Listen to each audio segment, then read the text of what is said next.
in 1997 when the Sony PlayStation was relatively new and it was the hot video game item du jour. A little company called Square released a little game called Final Fantasy VII. This beast of a game is a 3-disc game for the Sony PlayStation 1, and as you can see and imagine, this game is massive, completely and utterly huge. Let's pop it in the old PS1 and check it out, see what it looks like today.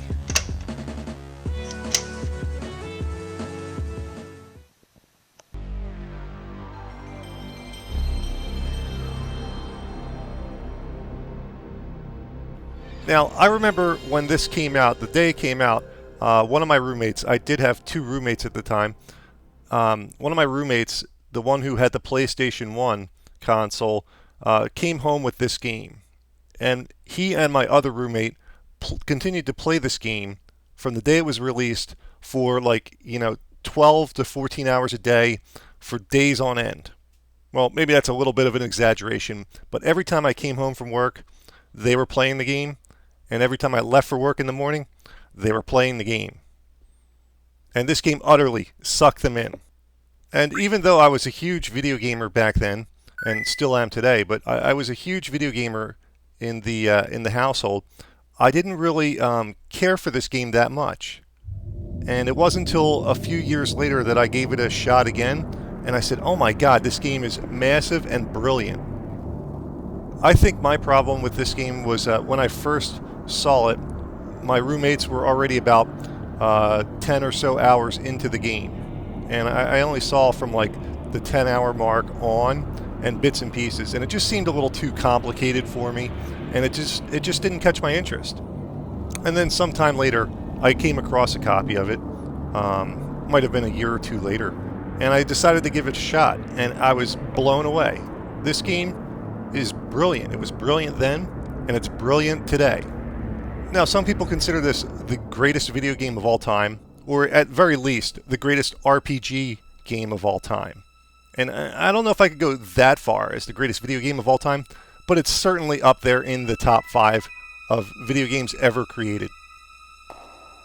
Now, this beginning introductory sequence is basically showcasing the PlayStation 1's capabilities. And Square started developing this game back in 1994, and it was originally slated for the Super Nintendo system. And then it got pushed back to the Nintendo 64, and then it turns out the Nintendo 64 couldn't quite handle the scope of this game.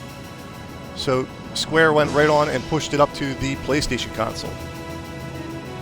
And I might say that was a very wise decision for Square, because, I mean, frankly, the only way to make it fit on the Nintendo 64 or the Super Nintendo is to just cut it down, chop it up immensely, and this game is perfect how it is.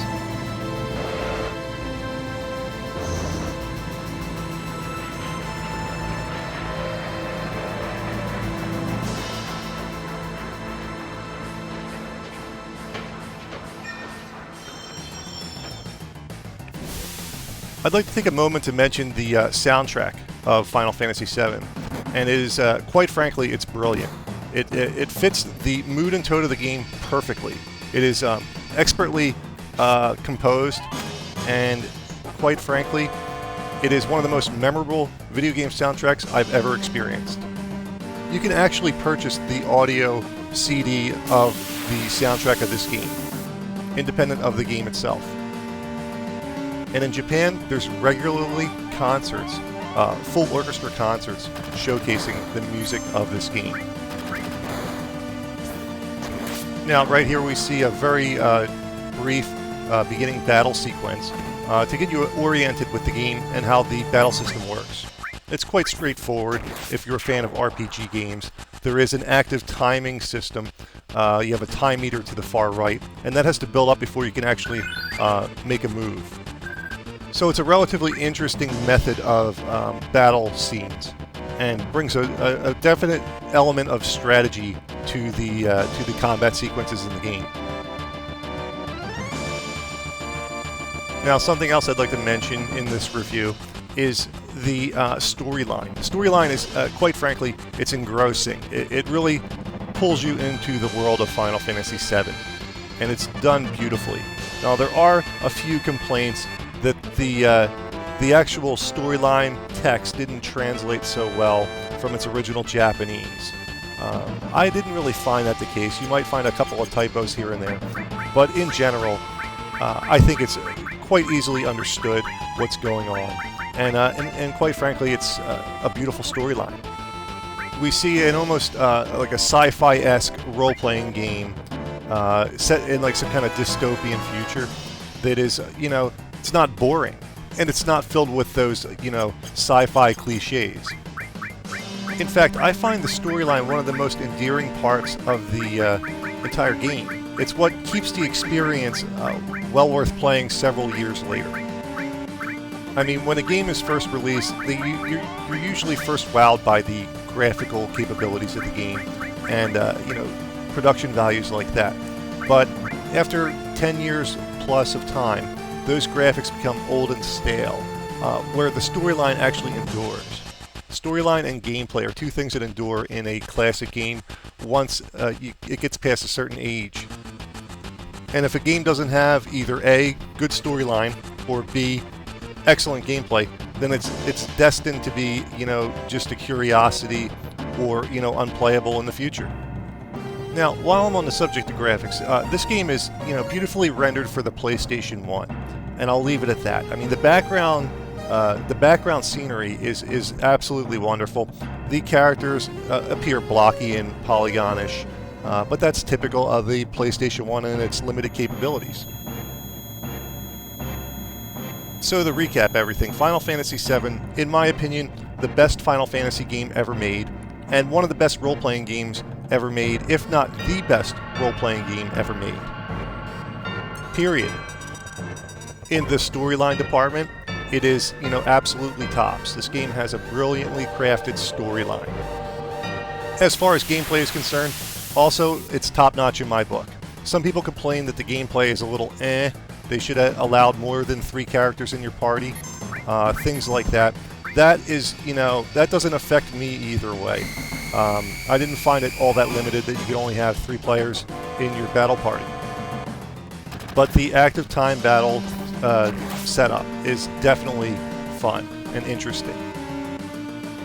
Now, as far as music is concerned, this game is also tops in my book for music. You couldn't have a better game soundtrack, in my opinion. It was expertly crafted and composed, and expertly rendered.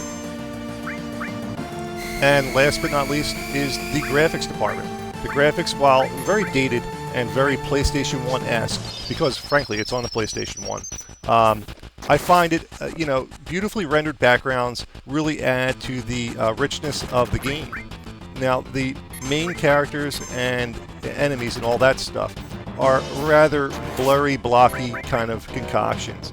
I still feel it didn't really take away from the game that much. And keep in mind that at the time that this was released, this was cutting edge graphically.